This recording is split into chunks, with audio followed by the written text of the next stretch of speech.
जसजसं तुमचं वय वाढत चाललं आहे तशाच प्रकारे आजारांचे प्रमाणही शरीरामध्ये जास्त वाढू लागलं आहे। दवाखान्यात जाऊन पण अनेक आजार आता बरे होत नाहीत। फक्त गोळ्या औषध खाल्लं का ते तात्पुरतं दुखाच राहतं आणि परत ते जशास तसं वेदना व्हायला थोड्या दिवसांनी सुरुवात होते। जसं की 99% आजकाल वयस्कर लोकांमध्ये हे आजार शरीराला जडून बसले आहेत। ते म्हणजे सांधेदुखी, कंबरदुखी, गुडघेदुखी, हाडे कुमकुवत होणे, नस दबणे, पायातील ताकद वयानुसार कमी होणे, शरीरामध्ये कमजोरी जाणवणे, चक्कर येणे आणि सगळ्यात महत्त्वाचं म्हणजे सकाळी उठल्या उठल्या नसामध्ये दुखण्याचं प्रमाण आता तुमच्या वाढलेलं आहे।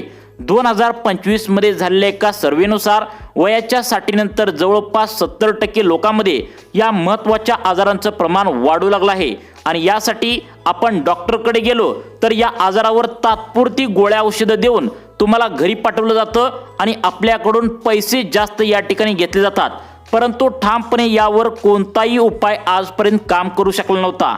आमच्या आजोबांचं सध्याला वय वर्ष 75 वर्ष या ठिकाणी चालू आहे। त्यांची सारखंच कंबर दुखायची, सारखंच त्यांच्या शरीरामध्ये अशक्तपणा येल्यासारखं वाटायचं, त्यांना नीट चालता पण येत नव्हतं, पायामध्ये ताकद नसल्यासारखी वाटायची। मग आम्हाला एका व्यक्तीने बीडमधील एका वयस्कर आयुर्वेदिक डॉक्टरांचा पत्ता दिला। ते खूपच अनुभवी डॉक्टर आहेत, त्यांचं वय खूप आता झालेलं आहे, ते पूर्णपणे जुने आयुर्वेदिक डॉक्टर आहेत, तरी पण ते एकदम अजून पण ठणठणीत आहेत, त्यांना कोणताही आजार नाही आहे। आता सगळ्यात महत्त्वाचं म्हणजे त्यांनी आम्हाला जे उपाय सांगितले ते केल्यानंतर आम्हाला लगेच फरक सुद्धा जाणवायला लागला। पायाच्या नखापासून डोक्याच्या केसापर्यंतच्या ज्या काही नसामध्ये दुखण्याचा प्रॉब्लेम येत होता तर तो पहिल्यांदा बरा झाला। आमच्या आजोबांना कमजोरी जाणवायची आणि चक्कर आल्यासारखं यायचं, ते सुद्धा या ठिकाणी आता ठणठणीत बरं झालं आहे। कंबरदुखी, गुडघेदुखी यासारखे शरीरामध्ये त्रास करत असलेले आजार सुद्धा या ठिकाणी बरे झाले आहेत। आता तुम्हाला कदाचित यावर विश्वास बसत नसेल, परंतु आम्हालाही विश्वास बसत नव्हता, परंतु आता आम्हाला हे समजलं की दवाखान्याच्या पायऱ्या चढून पैसे घालून त्या केमिकलच्या गोळ्या खाऊन काही सुद्धा उपयोग होत नाही। आयुर्वेदिक उपाय जर तुम्ही केला तर नक्कीच आपल्या शरीरातील आजार नक्कीच कमी होतात। आणि सगळ्यात महत्त्वाचं म्हणजे बीड जिल्ह्यातील हे जे डॉक्टर आहेत तर त्यांनी 1 रुपया सुद्धा आमच्याकडून हे उपाय सांगण्यासाठी घेतले नाहीत, हे तुम्ही लक्षात ठेवा। त्यामुळेच ही महत्त्वाची माहिती आम्ही तुम्हाला या ठिकाणी सांगण्याचा प्रयत्न या ठिकाणी करणार आहे। सगळ्यात महत्त्वाचं म्हणजे आता तुम्ही हे उपाय कोणते आहेत आणि कशा पद्धतीने करायचे आहेत नक्की बघा। मित्रांनो, या बीडच्या डॉक्टरांना खरं म्हणजे देवच म्हणावं लागेल। आता तुम्ही म्हणाल की हे उपाय करण्यासाठी कुठे पैसे जास्त घालवावे लागतात का, कुठे लांब जावे लागेल का, तर अजिबात नाही आहे। तुमच्या घरामध्येच असणाऱ्या काही वस्तू तुम्हाला एकत्र करून त्या खायच्या आहेत। उपाय सर्व तुमच्या घरातीलच आहेत, त्यामुळे तुमची सांधेदुखी त्या ठिकाणी असेल, तुमची कंबरदुखी असेल, तसेच तुमच्या नसामधील दुखण्यातील जसं की तुमच्या डोक्यापासून पायाच्या नखापर्यंत ज्या काही नसामध्ये तुमचं दुखण्याचा प्रॉब्लेम आहे, जी काय तुमच्या पायातील गेलेली ताकद असेल तर ती लगेच तुम्हाला या ठिकाणी परत यायला आता मदत होणार आहे। आता बीडमधील वयस्कर डॉक्टरांनी जे काय आता उपाय सांगितलेत ते आम्ही आमच्या आजोबांवर व्यवस्थित केलेत आणि आम्हाला विश्वास पण बसला नाही। अगदी 2 ते 3 दिवसांमध्येच पायामध्ये प्रचंड ताकद आली। पहिला आमच्या आजोबांना या ठिकाणी व्यवस्थित चालता सुद्धा येत नव्हतं, परंतु आता इकडे तिकडे ते फिरायला लागलेत, अंगामध्ये तरतरी येऊ लागल्या। त्यांनी उपाय सांगितलेत, त्यामुळे तुम्हाला कोणत्याही औषध गोळ्याची आता घेण्याची अजिबात इथून पुढे गरज नाही आहे। फक्त तुम्हाला 0 रुपये खर्चामध्ये हे उपाय या ठिकाणी आयुर्वेदिक पद्धतीने आता एका लिमिट पर्यंत या ठिकाणी प्रमाणामध्ये व्यवस्थित करायचं आहे। कोणते उपाय आहेत तुम्ही नक्की या ठिकाणी आता लक्षपूर्वक पाहायचं आहे। नवीन आलेल्या माहितीनुसार एका त्या ठिकाणी वयस्कर डॉक्टरांच्या संशोधनामध्ये आता असं या ठिकाणी आढळून आले की जास्त गोळ्या आणि जास्त केमिकलची औषधं जे सध्याला उतार वयामध्ये तुम्ही घेत आहात तर ते तुमच्या शरीराला घातक या ठिकाणी ठरू शकतं। कारण औषध गोळ्या यामध्ये भरपूर केमिकल घातलेलं असतं, त्यामुळे किडनीला आणि उतार वयामध्ये तुमच्या मेंदूला ते धोकादायक ठरू शकतं। त्यामुळे उतार वयामध्ये वयस्कर लोकांनी म्हणजेच आयुर्वेदिक औषधांचा वापर तुम्ही आता कमी करायला डॉक्टरांनी सांगितलंय। अनुभवी डॉक्टरांकडून ही महत्त्वाची माहिती आल्या, त्यामुळे तुमच्या शरीरामधील पूर्णपणे गेलेली ताकद असेल, शरीरामध्ये सारखं थकवा जाणवत असेल, कमजोरी येत असेल, पायामध्ये ताकद नसल्यागत वाटत असेल, तसेच तुमच्या नसा दुखण्याचा प्रॉब्लेम असेल, तर तुम्हाला आता कोमट पाण्यामध्ये या 3 वस्तू टाकून तुम्हाला उपाशी पोटी सकाळी हे कोमट पाणी प्यायला एका आयुर्वेदिक डॉक्टरांनी सांगितलंय। त्यांचं वय वर्ष सध्याला 90 वर्ष आहे। ते सध्याला बीड जिल्ह्यामध्ये राहतात, त्यामुळे त्यांना एक सुद्धा या ठिकाणी आजार नाही आहे। त्यामुळे या वस्तू तुम्ही या ठिकाणी कोमट पाण्यामध्ये घ्यायच्या आहेत। अजिबात तुम्हाला 1 रुपया सुद्धा खर्च करण्याची गरज नाही। फक्त तुम्ही या ठिकाणी शेवटपर्यंत आता व्हिडिओ बघायचा आहे। तुमच्या पायामध्ये सतत त्या ठिकाणी ताकद नसल्यागत वाटत असेल, तुम्हाला चक्कर या ठिकाणी असल्यागत वाटत असेल, अंगामध्ये ताकद गायब झाली असं वाटत असेल आणि दवाखान्याच्या पायऱ्या चढून चढून तुम्ही जर थकला असाल, म्हणजेच सारखंच दवाखान्यात तुम्ही ये जा करत असाल, कारण तुमच्या अंगामध्ये अशक्तपणा येत असेल, कमजोरी येत असेल, कोणत्या तरी नसा दुखत असतील, डॉक्टर त्या ठिकाणी तुम्हाला गोळ्या देत असणार, परंतु या गोळ्या औषधाने तुम्हाला जर फरकच पडला नसेल, तर एका जुन्या आयुर्वेदिक डॉक्टरांनी जे सध्याला बीड जिल्ह्यामध्ये राहतात, तर त्यांनी अगदी सोप्या 2 ते 3 गोष्टी कोमट पाण्यामध्ये तुम्हाला या ठिकाणी घ्यायला सांगितलेत, ज्याला तुम्हाला खर्च 1 रुपया सुद्धा या ठिकाणी आता येणार नाही आहे। आता या उपायाने तुमच्या पायातील जी काही ताकद आहे, जी गेली असेल, तर ती प्रचंड प्रमाणात वाढणार आहे। अगदी 30 वयातील तरुणामध्ये जी काय पायामध्ये ताकद असते, तशा प्रकारे तुम्हाला ताकद 100% वाढणार आहे। अंगामध्ये जो काय आता या ठिकाणी मुरलेला अशक्तपणा आहे, तर तो सुद्धा 3 दिवसांमध्ये आता गायब होणार आहे, असा विश्वास आयुर्वेदिक डॉक्टरांनी आता दिला आहे। जर हे तुमचं पायामधील ताकद वाढली नाही, तर त्यांनी सांगितलंय आम्ही डॉक्टर की सोडून देतो, असा विश्वास त्यांनी दिला आहे। त्यामुळे या 3 गोष्टी तुम्हाला कोमट पाण्यासोबत उपाशी पोटी कोणत्या घ्यायला सांगितलेत, कशा प्रकारे याचं प्रमाण तुम्हाला घ्यायला सांगितले, यासाठी तुम्ही हा व्हिडिओ शेवटपर्यंत बघायचा आहे, कारण यामधील तिन्हीच्या तिन्ही गोष्टी एकदम अत्यंत महत्त्वाच्या आहेत। या तिन्ही गोष्टीमधील एक जरी गोष्ट तुम्ही विसरली, तर तुम्हाला याचा फायदा होणार नाही आहे, कारण ही सर्व माहिती जी आहे, तर ती आयुर्वेदिक डॉक्टरांनी जुन्या काळातील लोक आहेत त्यांनी ही माहिती सांगितल्या। अजिबात तुम्हाला 1 रुपया सुद्धा खर्च येणार नाही आहे। फक्त तुम्ही व्हिडिओ शेवटपर्यंत बघा। या 3 वस्तू कोणत्या आहेत तुम्हाला आता सांगण्यास या ठिकाणी सुरुवात करत आहे।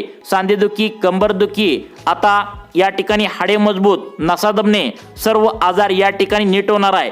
संधिवात म्हणजे जॉईंट पेन जर तुम्हाला होत असेल, तुमचे हाडे जर दुखत असतील, हाडांचे जे जॉईंट आहेत, तर ते सांधे आहेत, ते जर दुखत असतील, सारखंच ते ठणकत असेल, किंवा शरीरामधील एखादी शिर जर त्या ठिकाणी तुमची दबली असेल, हाडे दुखत असतील, गुडघे दुखत असतील, किंवा कंबर दुखी असेल, हातामध्ये पायामध्ये वेदना असतील, तर या सर्व प्रकारच्या वेदनावरती एक सोपा घरगुती उपाय या ठिकाणी आयुर्वेदिक डॉक्टरांनी आता तुम्हाला करायला सांगितला आहे।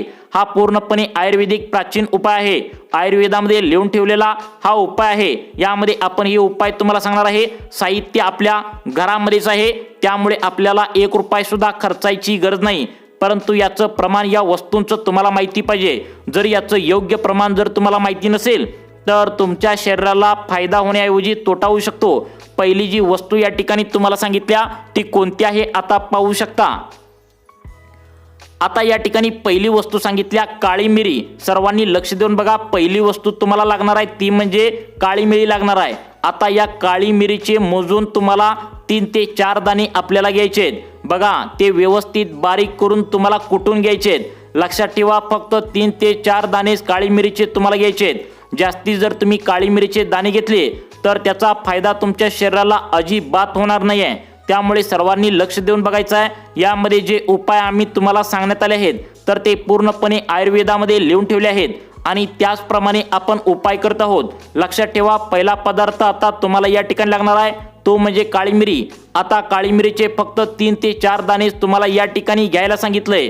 आता बघा, काळी मिरीचे 3 ते 4 दाणे तुम्हाला बारीक चेचून घ्यायचे आहेत, म्हणजे ते बारीक व्यवस्थित कुटून घ्यायचे आहेत। आता हा उपाय इतका प्रभावशाली आहे की जर आपण 2 ते 3 दिवस जर हा उपाय केला, तर आपल्याला 100% रिझल्ट आता यामध्ये दिसून येणार आहे। आपल्या ज्या दबलेल्या नसा आहेत, तर त्या मोकळ्या करण्याचं काम आता या ठिकाणी होणार आहे। आयुर्वेदिक डॉक्टरांनी ही सर्व माहिती तुम्हाला सांगितल्या। अजूनही या ठिकाणी काही पदार्थ तुम्हाला या ठिकाणी जे मिक्स करायचे ते पुढे लगेच सांगणार आहे। व्यवस्थित जेवढे काय सांगितले तेवढेच तंतोतंत तुम्ही या ठिकाणी वापरायचं आहे। जर यापेक्षा जास्त वापरलं, तर याचे फायदे होण्याऐवजी दुष्परिणाम गंभीर स्वरूपाचे असणार आहेत। त्यामुळे सर्वांनी लक्षात ठेवा, पहिला पदार्थ लागणार आहे काळी मिरी। 3 ते 4 दाणे फक्त बारीक वाटून तुम्हाला काळ्या मिरीचे आता या ठिकाणी घ्यायचे आहेत।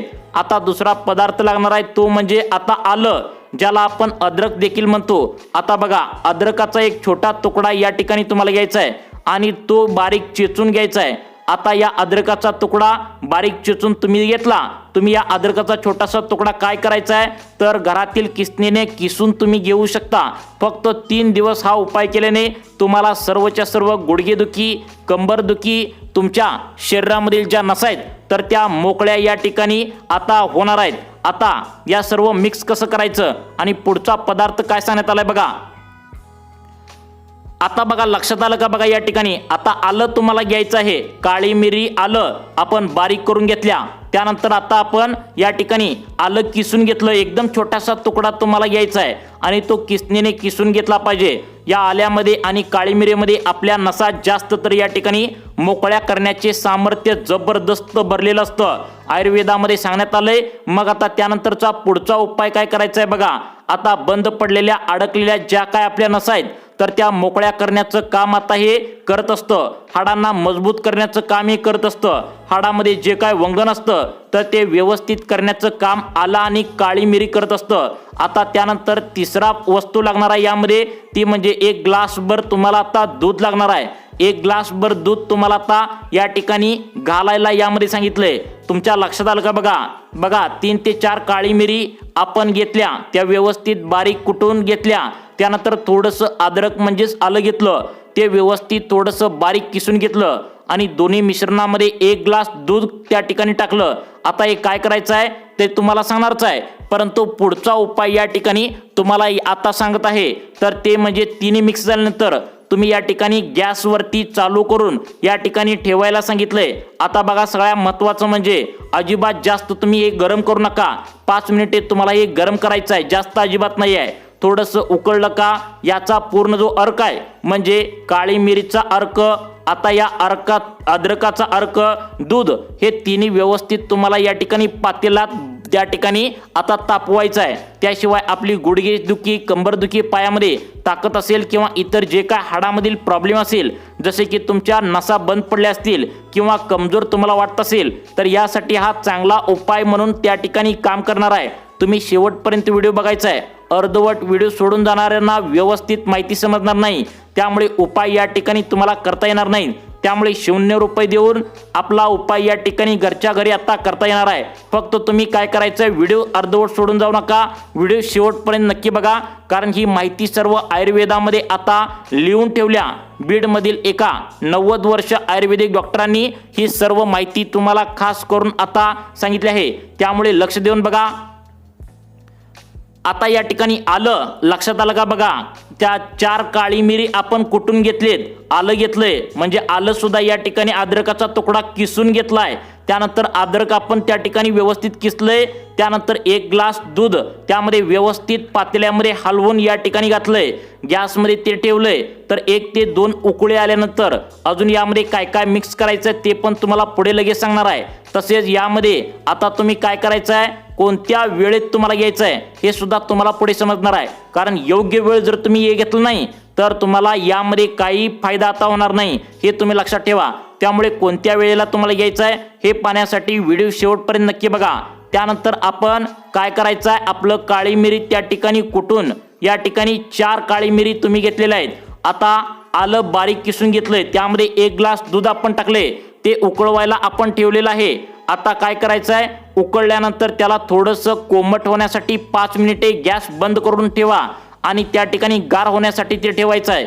आता हे मिश्रण जे आहे तर ते दूध आहे, यामध्ये आपण घातलेलं काळी मिरी त्यानंतर अद्रक, हे सर्व मिश्रण गार झाल्यानंतर आपण ग्लासमध्ये आता या ठिकाणी ओतून घ्यायचं आहे। त्यामध्ये एक वस्तू टाकायची आहे, ती वस्तू म्हणजे खडीसाखर। आता बाजारामध्ये 2 प्रकारच्या खडीसाखर मिळतात, कोणती खडीसाखर घ्यायची आहे बघा। बाजारामध्ये 2 प्रकारच्या खडीसाखर मिळतात, परंतु तुम्ही बाजारातील या ठिकाणी पत्री खडीसाखर जी नावाची असते तर ती तुम्ही या ठिकाणी घ्यायची आहे। तुम्हाला 5 रुपयामध्ये पत्री खडीसाखर मिळून जाते। यामध्ये आता किती प्रमाणात ही पत्री खडीसाखर टाकायची आहे बघा। आता ही पत्री खडीसाखर किती टाकायचं आहे, फक्त 1 चमचा साखर तुम्ही आता बारीक कुटून याला घालायचं आहे। या खडीसाखरमध्ये फार आयुर्वेदिक गुणधर्म आहेत, जी तुमच्या हाडामध्ये ताकद आणण्याचं काम करते, तुमच्या नसा मोकळ्या करण्याचं काम करते, ती व्यवस्थित बारीक करून त्याला आपण व्यवस्थित दुधाचा ग्लासमध्ये बनलाय तर त्यामध्ये आपण टाकलंय काळी मिरी टाकल्या, अद्रक टाकलंय, जे टाकलंय तर या ठिकाणी तुम्हाला ही साखर जी आहे बारीक कुटून घेतली ही टाकायचं आहे। असं सलग 3 दिवस तुम्ही याचं सेवन केला तर तुम्हाला या ठिकाणी नक्कीच हा फायदा मिळेल। तुमच्या नसामध्ये जो प्रॉब्लेम आहे तर तो व्यवस्थित या ठिकाणी होऊन जाईल। जे हे तुम्हाला करताना, हे उपाय करताना तुम्ही जवळच्या फॅमिली डॉक्टरांना नक्की विचारा आणि मगच करा। व तुम्हाला अशाच प्रकारचे व्हिडिओ पाहण्यासाठी आपल्या लाईफ चेंज मोटिवेशन या चॅनलला आत्ता सबस्क्राईब करा। धन्यवाद।